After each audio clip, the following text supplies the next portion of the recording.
मैं हूँ लंकाधिपति रावण। स्वागत करता हूँ तुम्हारा मेरे इस चैनल तर्क करो में। आज मैं आपको रामायण के हनुमान जी के काले सच के बारे में बताने वाला हूँ। समुद्र मंथन और जो समुद्र के पार करने का जो काला सच है उसके बारे में मैं आपको इसमें डिटेल में बताने वाला हूँ कि हनुमान जी जो समुद्र को पार कर रहे थे उसमें उनको पार करने में कितना टाइम लग गया, आखिर क्यों इतना टाइम लगा, उनको ढकोसला क्यों करना पड़ा, उन्हें छोटा बड़ा क्यों होना पड़ा समुद्र में। उनको बड़ा बन के वो कूदते तो हैं लेकिन बाद में जाकर के छोटा बड़ा हो करके राक्षस से लड़ाई करते हैं। लड़ाई करने के बाद फिर लंका पहुंचते हैं।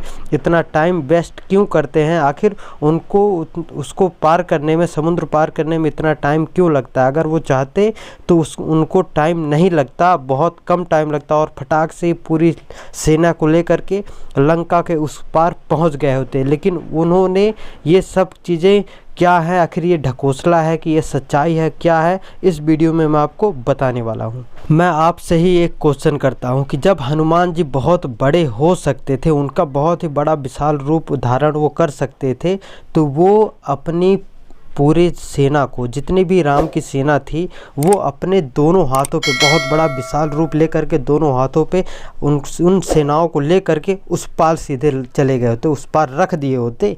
तो इतना ढकोसला करने की उनको क्या ज़रूरत थी कि छोटा होकर के कूद करके जाएंगे, उस राक्षस को मारेंगे, फिर उसके बाद उस पार जाएंगे।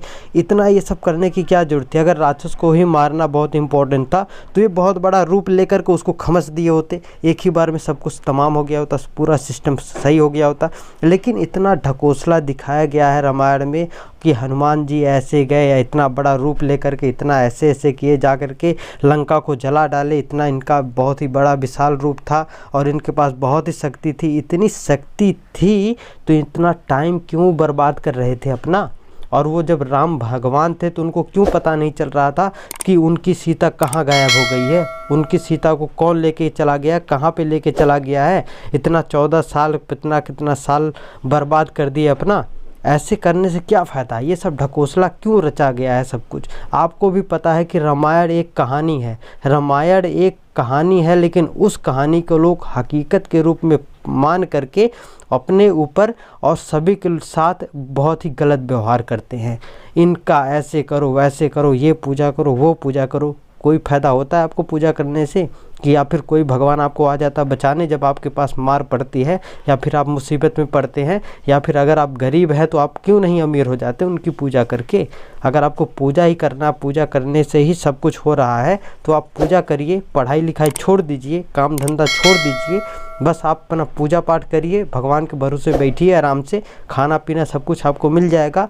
ढकोसला के बीच में मत पड़िए। ये जो अंधविश्वास हैं, जो अंधभक्त हैं, वो ज़्यादा कूदते हैं। कुछ लोग इस वीडियो को देख करके ही कमेंट करने लग जाएंगे, कूदने लग जाएंगे कि ऐसा ऐसा हनुमान जी के बारे में बोल रहा हूँ। लेकिन मैं गलत नहीं बोल रहा हूँ, मैं सही बोल रहा हूँ। एक बार तुम्हारे पास अगर दिमाग है तो तुम खुद सोचो कि हनुमान जी बड़ी शरीर अपना ले करके उस पार क्यों नहीं गए।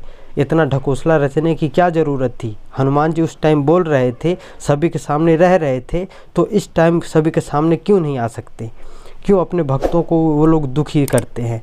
लोग अंधविश्वास यानी कि अंधों की तरह लोग मान लिए हैं कि ऐसा ऐसा हुआ है रामायण में। लेकिन रामायण में क्या हुआ है क्या नहीं हुआ है, हकीकत तब पता चलेगी जब आप तर्क करोगे, वितर्क करोगे, तब आपको सही चीज़ पता चलेगी।